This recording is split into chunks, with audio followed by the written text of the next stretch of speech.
Esta tarde vamos a estar estudiando una breve sección de este capítulo 8, pero eh, creo muy importante para, para cada uno de nosotros y para la iglesia cristiana a lo largo de la historia.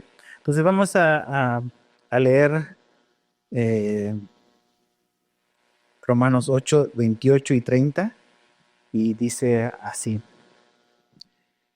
Y sabemos que para los que aman a Dios, todas las cosas cooperan para bien. Esto es para los que son llamados conforme a su propósito. Porque a los que de antemano conoció, también los predestinó a ser hechos conforme a la imagen de su Hijo, para que Él sea el primogénito de entre muchos hermanos. A los que predestinó, a estos también llamó, y a los que llamó, a esos también justificó, y a los que justificó, a esos también glorificó. Entonces, Padre, danos ojos para ver y comprender tu palabra, las verdades que aquí están.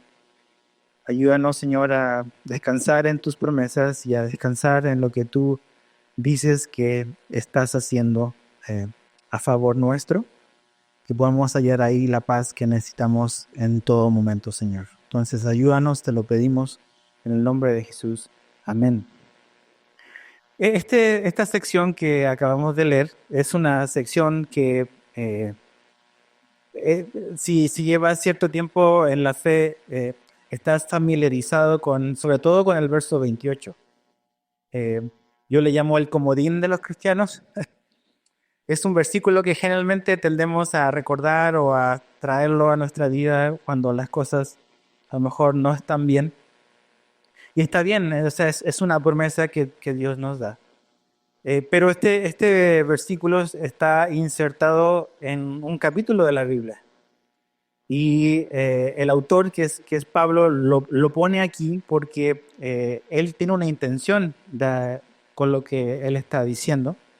Y es básicamente, Pablo en el capítulo 8, en las últimas semanas hemos estado viendo que él comenzó a hablar de esta situación o esta experiencia que los cristianos nos toca vivir, que básicamente es padecimiento, sufrimiento y dificultad. Lo vimos en los versos 17 y 18.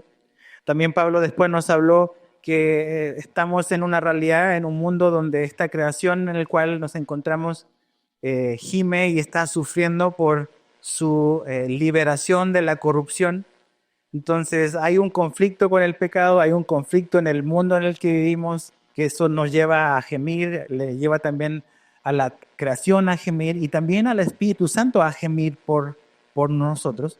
Entonces es evidente que eh, el sufrimiento y el padecimiento es parte de la experiencia cristiana. Entonces, ¿cómo es que debemos de interpretar esas cosas que suceden que a veces no entendemos? Es por eso que Pablo inserta en esta parte, esta sección de esta promesa que necesitamos como que prestar atención. ¿Qué pasa si estuvieses sentado en un avión y el capitán te dijera, ya sabes, cuando empiezan a dar la información, nuestro destino es la ciudad de Veracruz y probablemente lleguemos? Dices, ¿cómo que probablemente lleguemos? No, yo quiero estar seguro de que voy a llegar a Veracruz, no que probablemente llegaré. Eso inmediatamente nos provocaría inseguridad y temor. No sé si eres muy fan de volar. Sé que hay gente que le tiene terror a volar. Pero cada turbulencia en el avión es como un martirio para muchas personas. Y no estoy como juzgando, es simplemente describiendo una realidad. Eh, Tengo un buen amigo que interpreta cada sonido como algo trágico, ¿no? En el avión. No voy a decir su nombre para no exponerlo. No está aquí, no se preocupen. Pero muchas veces cuando vienen turbulencias a nuestra vida, las interpretamos como que el avión se va a caer. Hace un par de años ya he contado esta anécdota, iba rumbo a Guatemala y como 40 minutos antes de aterrizar, una señora se pone de pie y empieza a gritar, este avión se va a estrellar, todos vamos a morir.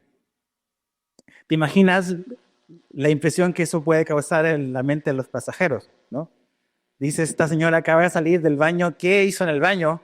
¿Puso una bomba o qué? O sea, tu mente empieza a interpretar las cosas de acuerdo a cómo te estás sintiendo.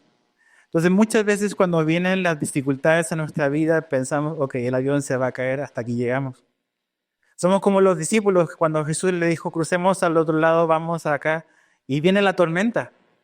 Y los discípulos le dicen, Jesús, o sea, nos morimos. Pero Jesús les había dicho, vamos a cruzar al otro lado, muchachos, vamos a llegar, de hecho, al otro lado. Pero de aquí a allá pueden pasar muchas cosas. Entonces, ¿cómo interpretamos las turbulencias de nuestra vida, que a veces pueden ser muy leves y a veces pueden ser muy, muy grandes? El avión se va a caer, nos vamos a morir, esto nos va a destruir, o qué es lo que va a ocurrir. Y creo que en ese contexto en el cual Pablo pone esta situación de padecimiento, de sufrimiento, de dificultad, en un contexto caído, en un contexto corrompido moralmente y espiritualmente como este mundo, la dificultad y la incomodidad es parte de nuestra realidad rumbo a la eternidad. Entonces, creo que esta promesa que Dios nos hace aquí es súper valiosa y súper preciosa y creo que debemos de dejar que pueda como que inundar nuestro corazón y nuestra mente para ayudarnos a la luz de esto, a la luz de lo que sabemos, interpretar lo que vivimos y no interpretar lo que vivimos a la luz de lo que sentimos, sino de lo que sabemos. Si quiero leerte este mismo versículo otra vez porque es como que el corazón de la enseñanza. Y si sabemos que para los que aman a Dios, todas las cosas cooperan para bien. Esto es para los que son llamados conforme a su propósito. Así lo pone la Nueva Biblia de las Américas, que es la versión que uso. La Reina Valera del 60 lo pone, y sabemos que a los que aman a Dios, todas las cosas les ayudan a bien. Esto es a los que conforme a su propósito son llamados. Una versión moderna, una paráfrasis del Nuevo Testamento de J.B. Phillips lo pone así. Me gusta mucho cómo lo escribe. Dice, además, sabemos que a los que aman a Dios, a quienes son llamados según su propósito, todo lo que sucede encaja en un plan para bien. Encaja en un plan para bien. Entonces, lo primero que dice Pablo, si te fijas en el verso 28, es, y sabemos. Y ahí debemos de partir. Las cosas que sabemos. Y sabemos. Esta promesa que Dios nos da es una promesa para darnos seguridad. ¿Ok? La semana pasada aprendimos otra promesa que Dios nos daba. Y era que tú y yo no sabemos cómo pedir, cómo orar. Pero Dios ha enviado a su Espíritu para interceder por ti y por mí. Y orar siempre y orar como se debe. Tú y yo no sabemos cómo orar. Ahora, acá dice, hay algo que sí sabemos, que los romanos sí saben y que nosotros debemos de saber. En esta vida hay muchas cosas que tú y yo no sabemos, desconocemos. Hay mucha información que no estamos al tanto, pero hay otras cosas que sí sabemos y esta es una promesa que sí debemos de conocer. ¿Y cuál es la promesa? Que todas las cosas ayudan o cooperan para el bien de nosotros. Ahora, la palabra de Dios, la Biblia, está llena de promesas que son para nosotros. Y esas promesas Dios las pone ahí para que las conozcamos, para que estemos conscientes de ellas.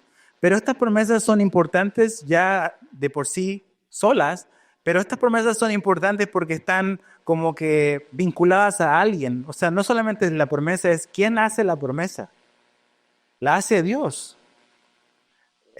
Siempre nos toca oír y ver en época electoral muchas promesas que se nos hacen. Entonces, pero Dios no está en época de elecciones como haciendo promesas al aire. Las promesas que Él nos da siempre son en el sí y en el amén y son siempre verdaderas. ¿Por qué? ¿Por qué podemos confiar en esta promesa? ¿Por quién la hace? ¿Qué es lo que nos hace dudar de las cosas que se nos dicen las personas que están detrás? Somos humanos y no cumplimos todo lo que prometemos, pero Dios no es hombre para que mienta. Entonces, esta promesa debe ser una seguridad para nosotros, para ti y para mí. ¿Por quién es el que está detrás de esta promesa? Es Dios mismo. Debe de darnos seguridad. ¿Y cuál es la promesa? Que todas las cosas cooperan para bien. Ahora, ¿qué es lo que Pablo no dice? Es muy importante. ¿Qué es lo que Pablo no dice? No dice, y sentimos que todas las cosas cooperan para bien. No es algo que sentimos esto que Pablo nos está diciendo. Porque si tú y yo nos basáramos en lo que sentimos, tú ya sabes cómo tú eres y tú sabes cómo yo soy. O sea, vivimos en un mundo, sobre todo lo hemos visto un poco en esta miniserie de Cosmovisión, donde los sentimientos y las emociones son la máxima autoridad ahora. Las emociones siempre han existido y siempre han sido parte de la experiencia humana, pero a diferencia de antes, ahora las emociones son la máxima autoridad para determinar la verdad. Entonces, en un mundo donde le ha hecho tanto énfasis a lo que siente, eh, eh, ese a veces es nuestro problema cuando vienen las dificultades, porque nos sentimos de cierta manera. Y Pablo no está diciendo que esta promesa es algo que sentimos, que todas las cosas cooperan para bien. No dice y sentimos. Si yo me baso en lo que siento, yo voy a vivir dudando.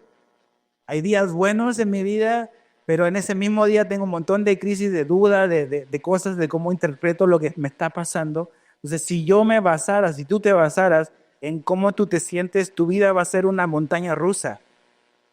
Porque tus sentimientos, tus emociones, como los míos, son muy volubles. Entonces Pablo no dice y sentimos, tampoco dice y comprendemos que todas las cosas nos ayudan a bien. Porque hay cosas que van a suceder en nuestra vida o que han sucedido quizás en tu vida que no vas a comprender. Yo no voy a comprender por qué pasó esto, por qué sucedió.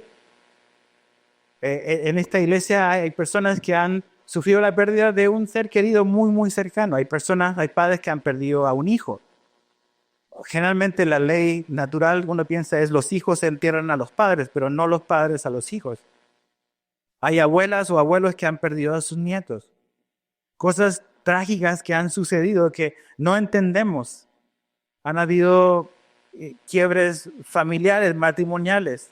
Dices, ¿qué pasó aquí? ¿Dónde estaba Dios? ¿Por qué pasó esto? Entonces hay muchas cosas que no comprendemos y Dios no nos llama a comprender todas las cosas. Nos dice y comprendemos que todas las cosas nos ayudan a bien. Dice, y sabemos. Es algo que necesitamos saber y poder entender que aunque yo no comprenda la situación, aunque mis sentimientos digan algo contrario, yo debo de saber qué es lo que Dios efectivamente está haciendo a través de todo esto. Tenemos que dejar nuestros sentimientos a un lado por un momento. En esta cultura donde se ha elevado a las emociones a un pedestal de Dios, debemos de olvidarnos de eso y saber lo que Dios está haciendo y ver la realidad a la luz de su palabra, no de lo que tú y yo sentimos, ni lo que tú y yo comprendemos o no. Otra vez, acuérdate, esto Pablo se lo está diciendo a una iglesia a la cual él está hablando de padecimiento, de sufrimiento, de incomodidad, y también lo está diciendo una persona que ha pasado por padecimiento, sufrimiento e incomodidad. No es que Pablo no entiende nuestra realidad, la entiende muy bien. Pero él nos está dando cosas y promesas de dónde debemos de agarrarnos para poder enfrentar estas cosas que van a venir sí o sí a nuestra vida, seamos o no seamos cristianos. Pero esta es una promesa para cristianos. Entonces, esta seguridad viene porque Dios la promete. ¿Y qué tan interesado está Dios en este mundo? ¿Qué tan interesado está Dios en tu vida? ¿Qué tan interesado está Dios en los detalles de tu vida? Muy, muy interesado está Dios. Mira lo que Jesús dice en Lucas 12, 6 al 7, yo te lo leo. Lucas 12, 6 al 7 dice, ¿no se venden 5 pajarillos por 2 moneditas? Y sin embargo, ni uno de ellos está olvidado ante Dios. Es más, aún los cabellos de la cabeza de ustedes están todos contados. No teman, ustedes valen más que muchos pajarillos. O sea, me encanta Jesús, le está diciendo a sus discípulos, o sea, Dios sabe incluso cuántos pajaritos hay en el templo, qué va a pasar con ellos. Y incluso tiene inventariado cuántos cabellos tienes tú. Entonces, ¿qué es lo que debe de producir ese nivel de conocimiento de Dios hacia nuestra vida? Seguridad, certeza, confianza. Entonces, sabemos tiene que ver con estamos confiando en un Dios que es soberano, que es poderoso y que tiene el control de todo lo que ocurre bajo el sol y que está intensamente y activamente involucrado en lo que sucede en este mundo y en lo que sucede en las vidas de sus hijos. Entonces, esa es la promesa. Nos debe dar seguridad, pero ¿qué es lo que coopera para que esta promesa se lleve a cabo? Dice que todas las cosas cooperan. Todas. Ese es, como decir, ese es el espectro o es el rango de dónde a dónde toma Dios para poder buscar tu bien. Dice que son todas las cosas. Cooperan. Ahora, esta palabra cooperan es una palabra muy interesante. Es la palabra sunergeo, que básicamente quiere decir trabajar conjuntamente. La palabra sinergia proviene de esta palabra.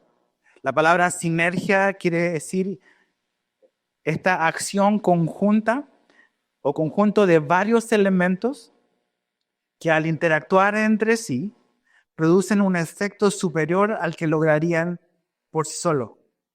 Entonces son uno, dos, tres cosas que actúan juntos para producir un efecto que sería más grande de lo que ellos pueden lograr por sí solos. Esa es sinergia.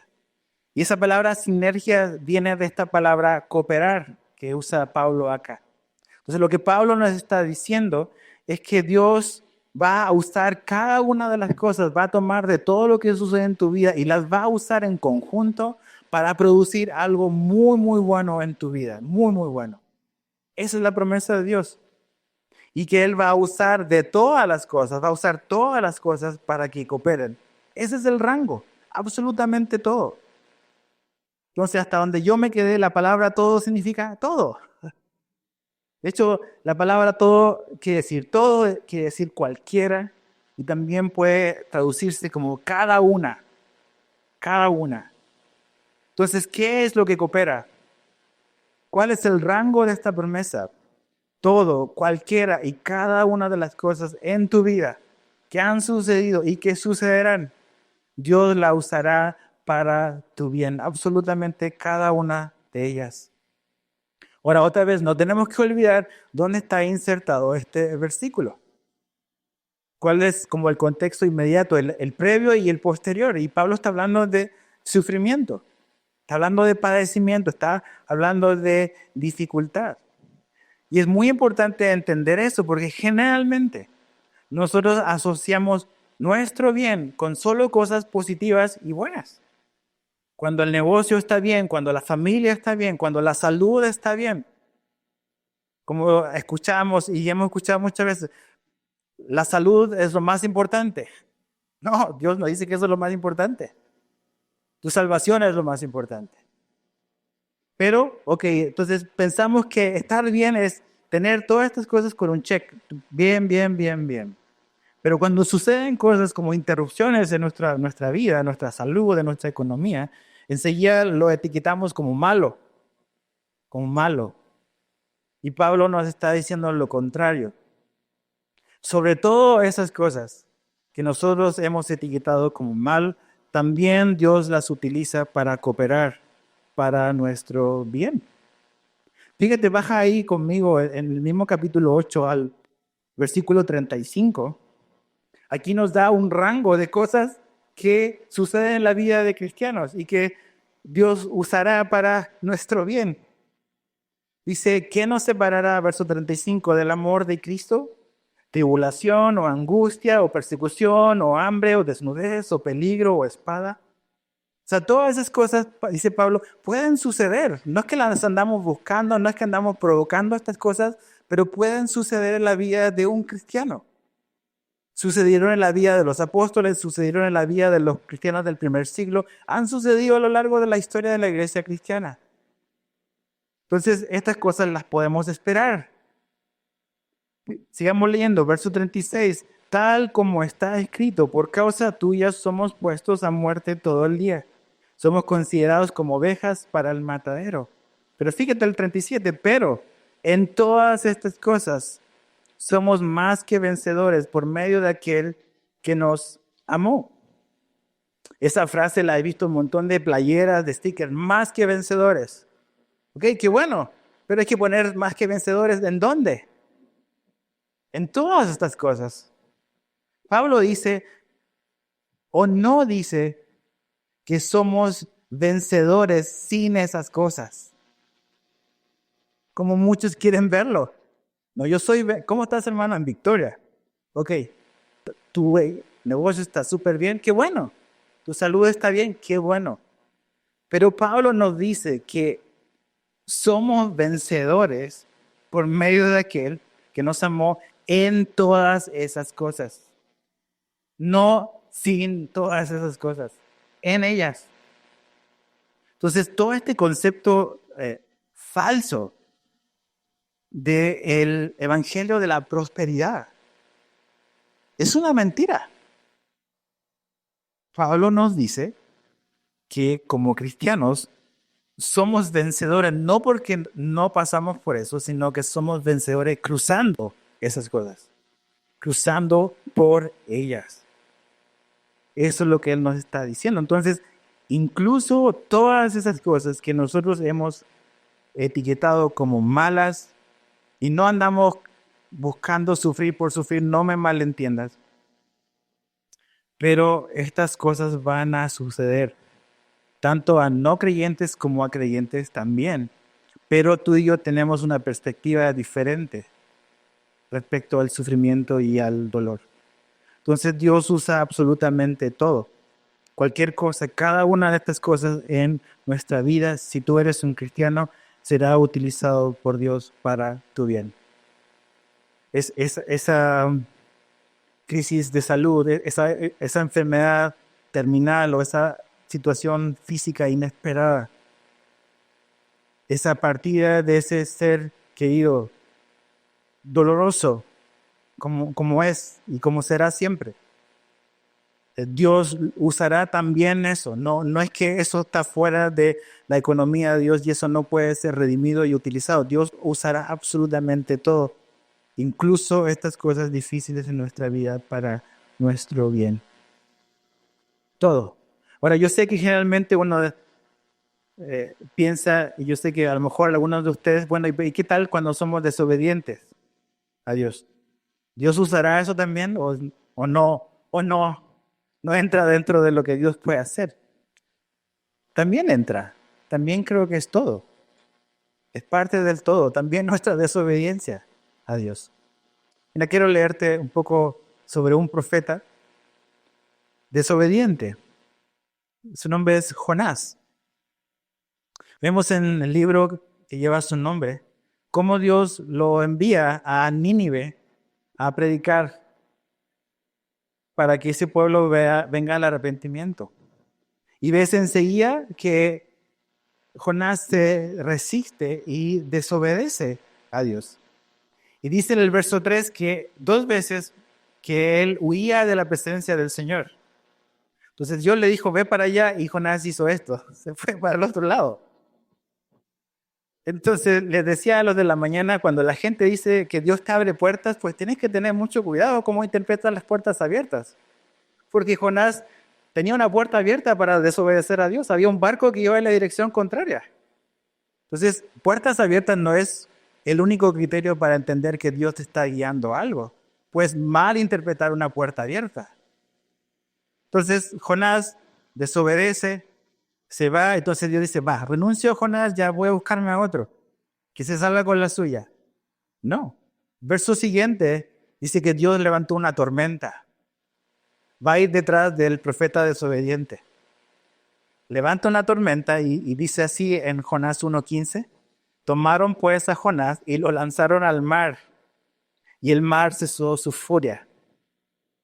Pero esto me encanta, verso 17. Pero Jehová tenía preparado un gran pez que tragase a Jonás. Y estuvo Jonás en el vientre del pez 3 días y 3 noches. Entonces el profeta todo es desobediente y enojón y todo lo que quieras. No se salió con la suya. Dios ya tenía, dice, ya tenía preparado. O sea, el pez ya estaba ahí, listo, esperando ya. Ahorita lo tiran al mar. Estaba preparado. ¿Y quién lo preparó? Dios lo preparó. Dios fue persiguiendo a este profeta desobediente. Entonces vemos en la vida que a pesar de su desobediencia, todas las cosas ayudaron a bien de Jonás y de Nínive. Entonces Dios, ok, es malo desobedecer a Dios, no vayas por ese camino. Pero aún tomando ese camino de desobediencia, Dios te va a dar la vuelta y siempre te va a hacer jaque mate si eres su hijo. Ríndete, deja de pelear con Dios. Él es Dios y yo no lo soy, ni tú tampoco. Entonces, todas las cosas, absolutamente todas, nos ayudan a bien. Tienen un bien detrás. Ese es el propósito de Dios. Ahora, cuando definimos y cuando el texto, volviendo a Romanos, dice que nos ayudan para bien, ¿qué es lo que Dios quiere lograr a través de las cosas que suceden? Es bien. Dice que cooperan para bien. Eso nos habla del propósito que Dios tiene. Es para bien. ¿Qué quiere lograr Dios al usar todas, absolutamente todas las cosas en tu vida? Su gloria y nuestro bien. Ahora, creo que es bueno ver a veces ejemplos que nos ayudan a ver cómo opera Dios en la Biblia, este principio y esta verdad que creo que es universal. Y quiero que vayas conmigo al libro de Génesis, capítulo 37. Ve al Antiguo Testamento, el primer libro de la Biblia, no hay pierde. Génesis 37, vemos la historia, aquí comienza la historia de un joven llamado José. Es muy interesante que gran parte o una sección muy amplia del libro de Génesis está enfocada en este hombre y en esta familia. Y vemos que este adolescente en este momento del Génesis 37 vive en una familia que hoy muchos expertos llamarían disfuncional, pero son pecadores como lo que hemos sido toda la vida. Y básicamente tenía unos hermanos llenos de envidia y rencor contra él. Y fíjate, capítulo 37, verso 18, dice, cuando ellos, o sea, los hermanos de José, lo vieron de lejos y antes que se les acercara, tramaron contra él para matarlo. Y se dijeron unos a otros, aquí viene el soñador. Ahora pues vengan y matémoslo y arrojémoslo a uno de los pozos y diremos, una fiera lo devoró. Entonces veremos en qué quedan sus sueños. Pero Rubén oyó esto y lo libró de sus manos y dijo, no le quitemos la vida. Rubén les dijo, además, no derramen sangre. Échenlo en este pozo del desierto, pero no le pongan la mano encima. Esto dijo para poder librarlo de la mano de ellos y devolverlo a su padre. Y cuando José llegó a sus hermanos, lo despojaron de su túnica, la túnica de muchos colores que llevaba puesta. Lo tomaron y lo echaron en el pozo. El pozo estaba vacío y no había agua en él. ¿Tú crees que en ese momento José dijo, ok, este es un propósito de Dios? No creo, la verdad no creo. Entonces, ves toda la ira, todo el rencor, todo el resentimiento. También quizás un poco el orgullo y la soberbia de José de andar ahí contando sus sueños, provocando un poco a lo mejor a sus hermanos, no sabemos, pero yo creo que ese día José no vio ningún propósito en ese pozo. ¿Cómo sigue la historia? Tienes que leer del 37 hasta el 50, pero básicamente ves que José es vendido finalmente como un esclavo, llega a Egipto y llega a la casa de un hombre llamado Potifar. Potifar, funcionario del faraón, tiene una esposa que se le insinúa y quiere aprovecharse de José. José se resiste y es acusado de un delito que no cometió y termina injustamente en prisión por un par de años, de hecho. Estando ahí, finalmente, o sea, la razón por la que la prisión es importante, porque en esa prisión habían unos exfuncionarios del faraón que estaban encarcelados ahí y tuvieron un sueño y José les interpreta el sueño y ya. Uno de ellos logra sobrevivir, sale de la cárcel, es restituido al servicio del faraón y el faraón empieza a tener estos sueños y este hombre le dice, se acuerda finalmente de que en la cárcel conoció a un hombre que interpretaba sueños. El faraón lo manda a llamar, finalmente José le interpreta el sueño al faraón y el faraón en gratitud y al ver la mano de Dios en este hombre lo pone como el segundo hombre de todo el imperio de Egipto. Pero eso no es de un día para otro. A veces leemos la Biblia y pensamos que esto pasó en una semana. Son años, años de hechos, de situaciones que están pasando. Entonces a José lo arrojaron en un pozo, lo vendieron como esclavo, lo acusaron injustamente, llegaron a detenerlo, estuvo en la cárcel. En cada uno de esos eventos y situaciones en su vida, uno se pregunta, ¿qué habrá sentido José?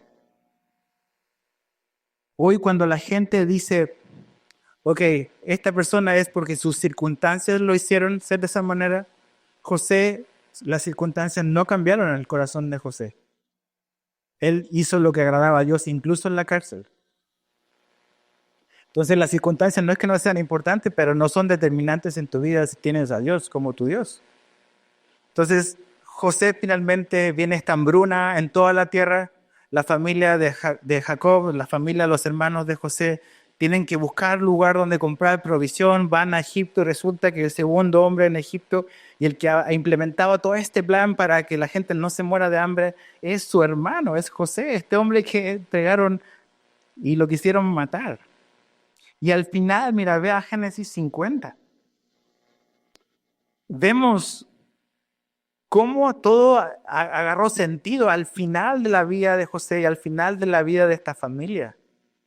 En Génesis 50, verso 18 al 20, dice, ¿qué es lo que pasó? Murió el papá de ellos y sus hermanos tenían miedo. Dijeron, ok, ahora que ya no está el papá, pues ahora ya nuestro hermano se va a vengar de nosotros, porque no hay quien lo contenga. Pero fíjate, entonces sus hermanos vinieron también y se postraron delante de él y dijeron, ahora somos tus siervos. Pero José les dijo, no teman, ¿acaso estoy yo en lugar de Dios? Ustedes pensaron en hacerme mal. ¿Solo lo pensaron o lo hicieron? Lo hicieron. O sea, ellos son responsables de lo que pensaron y de lo que hicieron. Pero Dios lo cambió en bien para que sucediera como vemos hoy y se preservara la vida de mucha gente.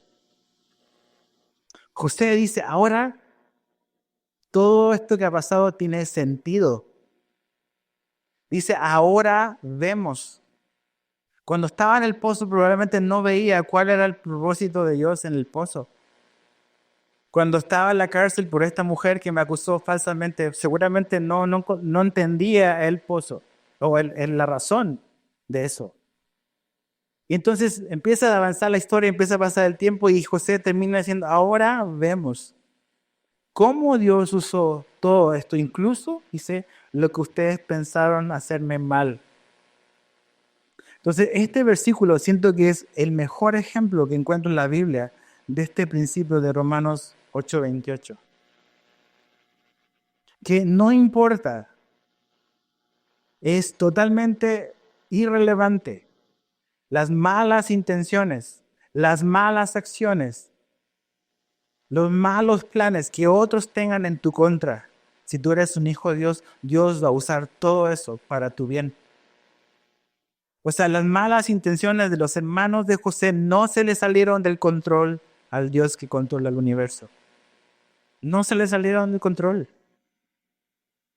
Entonces, no es que Dios originó o determinó esto como algunos cristianos llevan ciertas doctrinas a un extremo, que Dios determina incluso todas las cosas malas que suceden. No, Dios permitió eso y usó eso para cooperar para el bien de José, para el bien de la familia de José y para la familia que se transformaría en una nación y en el mundo realmente. Porque piensa en esto, ¿por qué José o Dios encaminó a José a ser el segundo hombre de Egipto? ¿Porque quería Dios que José se desarrollara profesionalmente? No, Dios no estaba interesado en su desarrollo profesional. Dios estaba interesado en la salvación de una familia que va a ser una nación a través de la cual va a venir el Salvador del mundo. Si no hay José, no hay familia. Si no hay familia, no hay nación de Israel. Si no hay nación de Israel, no hay Salvador del mundo. Entonces Dios usa todas las cosas y usó todas las cosas a favor de José y su familia, porque también tenía implicaciones en tu vida hoy, el 2024. Así tenemos que ver estas cosas, porque así es la realidad. Otro ejemplo, en la misma historia, pongámonos ahora en los zapatos del papá de José. Regresa conmigo a Génesis 42. Génesis capítulo 42. Cuando José es el segundo del faraón y vienen sus hermanos y les dicen, ok, yo les voy a ayudar, pero traigan al hermano más chico. Traigan al hermano más chico y entonces llegan los hermanos de vuelta y le dicen al papá lo que este hombre que les va a dar comida les pide. Y mira la reacción de Jacob o de Israel al saber que tiene que enviar al consentido, al que les queda, al más chico. Génesis 42, 36. No, estoy en el 41, perdón. 42, 36. Dice, y su padre Jacob les dijo, ustedes me han privado de mis hijos. José ya no existe y Simeón ya no existe y ahora se quieren llevar a Benjamín. Y fíjate cuál es la actitud de Jacob. Todas estas cosas son contra mí. Son contra mí. Ahora, tú te puedes identificar con un hombre así. O sea, así nos sentimos tú y yo muchas veces. Esto que está pasando es que están todos contra mí. Se me murió un hijo, se me murió el otro, ahora se quieren llevar al otro. O sea, estoy salado. Todos contra mí. Entonces te das cuenta. Entonces el Jacob del futuro tiene que venir a decirle a este Jacob, Jacob, tu vida todavía no ha terminado, mijo. Estas cosas no son contra ti, son a tu favor. Dios va a usar esto a tu favor para salvarte a ti, para salvar a tu familia, para salvar una nación. Entonces te das cuenta lo importante que no es interpretar las situaciones que nos suceden a la luz de cómo nos sentimos, sino a través de lo que sabemos. Y Dios, o sea, Jacob ni José no tenían Romanos 8:28. Ni siquiera tenían el libro de Génesis todavía. Pero nosotros sí. Tú sí tienes la película completa.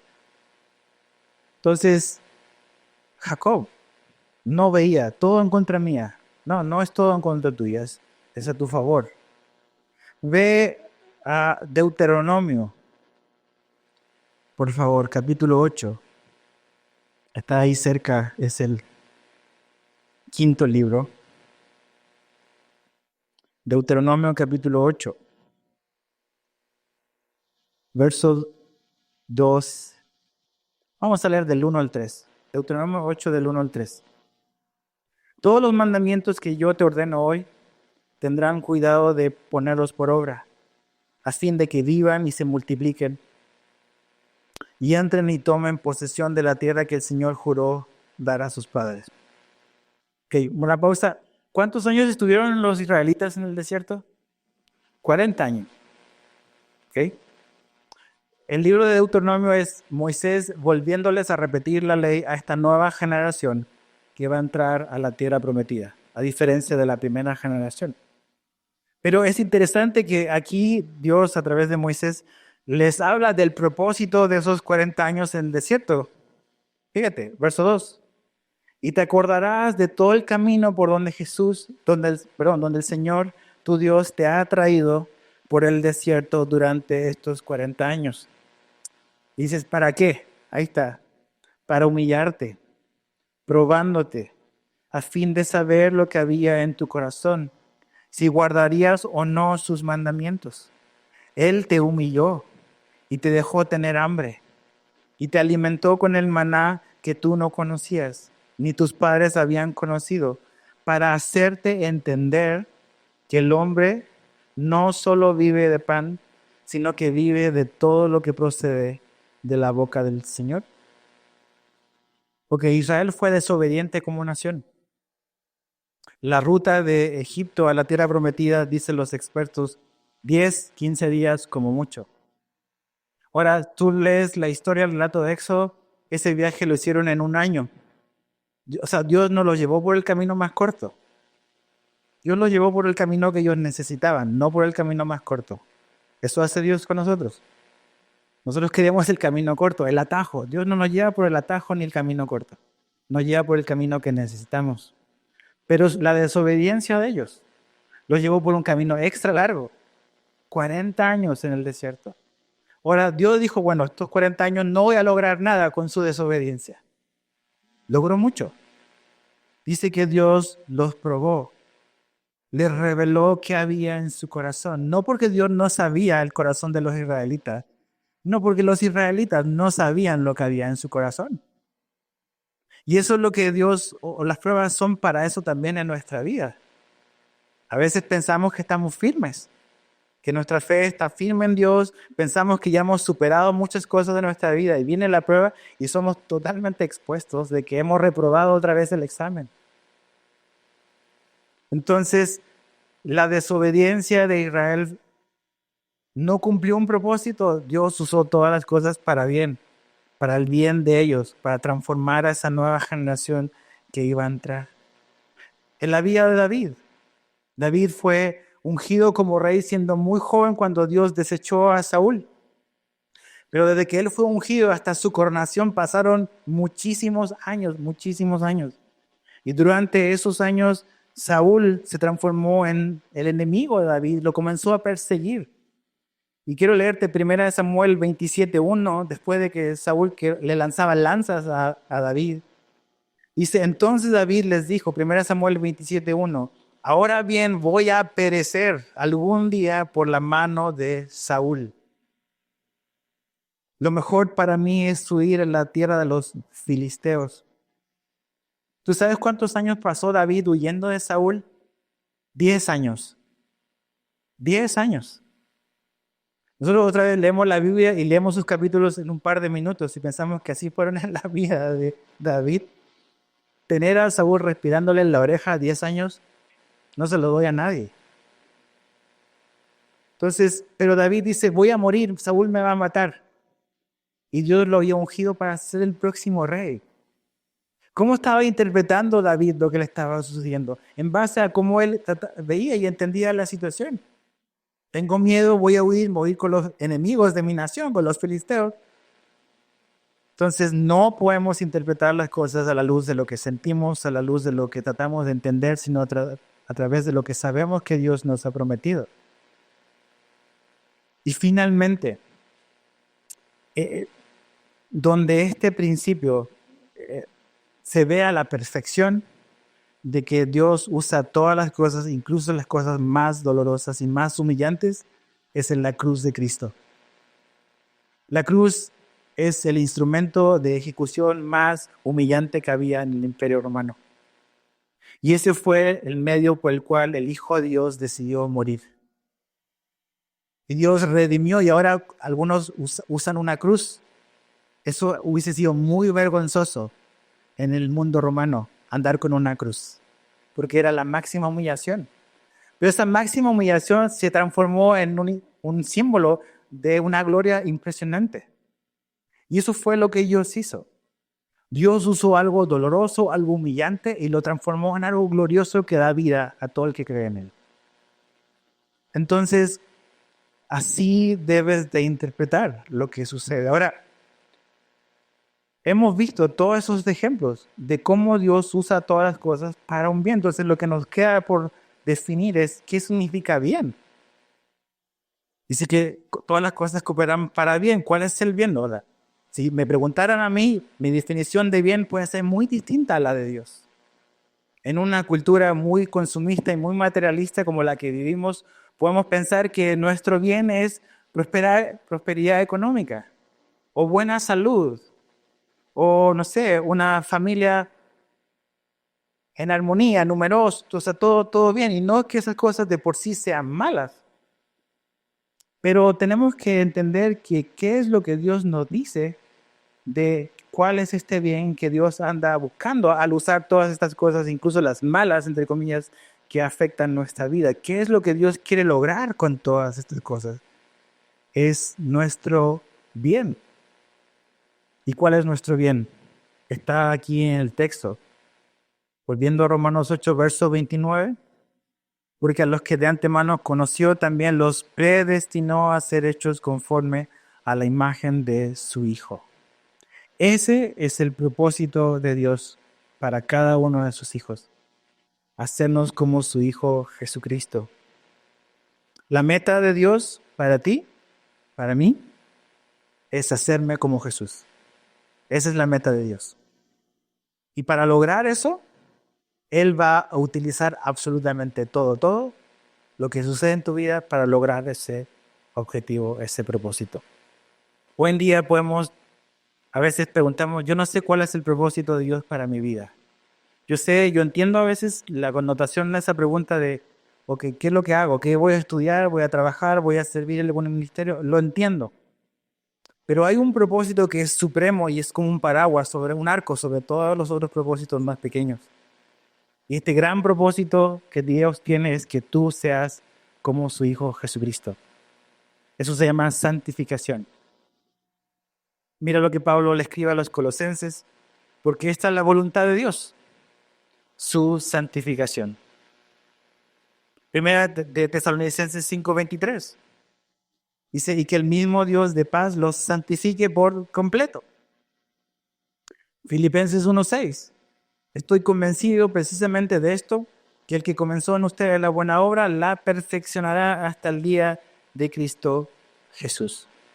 Entonces, el deseo de Dios, su propósito para tu vida, para mi vida, es que seamos hechos como Jesucristo. ¿Te imaginas si en este mundo hubiesen más personas que se parecen a Jesús? Ok, a lo mejor es un aro muy, muy grande, es decir, el mundo. Ok, en tu familia. ¿Cómo sería tu familia si más miembros de tu familia o de mi familia nos pareciéramos más a Jesús? ¿Cómo cambiaría tu familia? ¿Cómo cambiaría la mía? Bueno, ¿cómo cambiaría esta iglesia si cada uno de nosotros nos pareciésemos más a Jesús? ¿Cómo nos trataríamos entre nosotros? ¿Cuál sería la reacción del mundo que no conoce a Cristo al venir a un lugar como este? ¿No creen que por eso Jesús dice que el mundo nos va a conocer si nos amamos unos a otros? Entonces, lo que el mundo necesita no son dos Edgar. Con uno ya tiene un problema. Lo que el mundo necesita es más de Cristo. Más de Cristo. Y esa es la meta suprema de Dios para ti en este mundo. Es tu santificación, no es tu comodidad, no es mi comodidad. Otra vez, en un mundo donde estamos tan enfocados en nosotros mismos, en un mundo, en una cultura donde buscamos el más mínimo esfuerzo para lograr cosas, en un mundo donde queremos todas las cosas rápidas e instantáneas, Dios no opera como opera este mundo.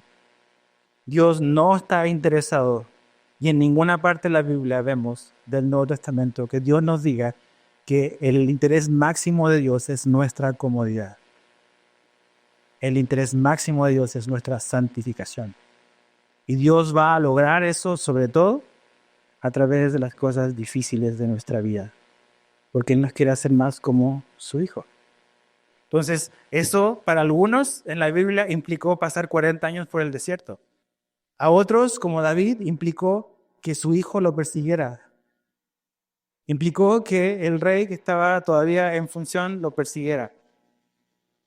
¿Qué es lo que de qué quería salvar Dios a David? Probablemente de ser o Absalón o ser como Saúl. ¿Era lo que David necesitaba? Era lo que David necesitaba. ¿Qué era lo que necesitaba a lo mejor Josué y Caleb? De esa primera generación que creyó y pudiera entrar a la tierra. Dios usó esos 40 años para transformar el corazón de Caleb y de José para entrar a la tierra prometida. Yo no sé lo que tú necesitas, lo que yo necesito. A veces un factor que creo que es determinante es qué tan duro es nuestro corazón. O sea, qué tan duro quieres jugar y rudo quieres jugar con Dios. Resistirte a Él. Entonces, el nivel de la enfermedad a veces es el nivel de la medicina. Pero siempre, siempre tenemos que recordar que el que está detrás de todas estas cosas, y no el que las genera, ¿no? Dios no determina el mal sobre el mundo. Pero Dios va a usar y va a administrar y va a usar todo como una sinergia porque quiere tu bien. Dios no quiere destruirte. Dios te ama y quiere que seas más como su Hijo Jesús. Ahora, quiero terminar rápido con esto. Esta promesa que hemos visto tiene una cobertura, y no me malinterpreta esa palabra de la cobertura, es un poco rara hoy en día, pero es como tu celular. A veces las barritas se van y no tienes señal. ¿Cuál es la cobertura de tu compañía? Bueno, aquí la cobertura de esta promesa es a los que aman a Dios y a los que han sido llamados por Dios. Esta no es una promesa abierta para todos, es una promesa exclusiva para los que aman a Dios y para los que han sido llamados por Dios. No está hablando de que esta promesa tiene que ver con la intensidad de tu amor, sino que está hablando con tu identidad como un cristiano. O sea, un cristiano se conoce como una persona que ama a Dios. No lo ama perfectamente, pero amamos a Dios porque Él nos amó primero. Es como una categoría que Pablo está usando. Entonces, esta promesa es una promesa condicionada solo para los que son hijos de Dios. Entonces, eso significa que tú y yo tenemos que dejar que esto como que se asiente en nuestra mente y en nuestro corazón. No trates de entender el por qué te está pasando. Si Dios te lo muestra y te enseña algo a través de lo que ha pasado, gloria a Dios. Pero más que el porqué específico de eso, tienes que entender el porqué mayor. Y es que Dios está usando esa X situación para un bien superior en tu vida, que es que Cristo se pueda ver más y mejor en ti y en mí. Eso es. Ahora, si tú no eres un cristiano, lo que tienes que hacer es venir a Cristo. Esto puede ser para ti, si vienes en arrepentimiento y en fe a Jesús. Entonces, quiero terminar con esto porque a veces cantamos cosas y decimos, cantamos, empieza en mí, Señor. ¿Seguro? Empieza en mí. Ahora, ¿qué tanto valoras tu transformación? ¿Qué tanto valoras que tu vida sea cambiada? Tienes que resolver esa pregunta. Si tú y yo valoramos la transformación de nuestro carácter, apreciaremos cada experiencia que nos suceda. No algunas, cada experiencia. ¿Por qué? Porque cada experiencia Dios la va a usar.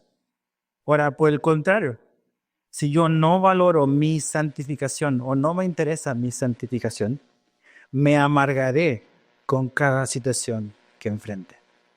Ahora, hay algo que tenemos que dejar muy claro. Las pruebas de aquí a la eternidad van a venir. Eso no depende de ti y de mí.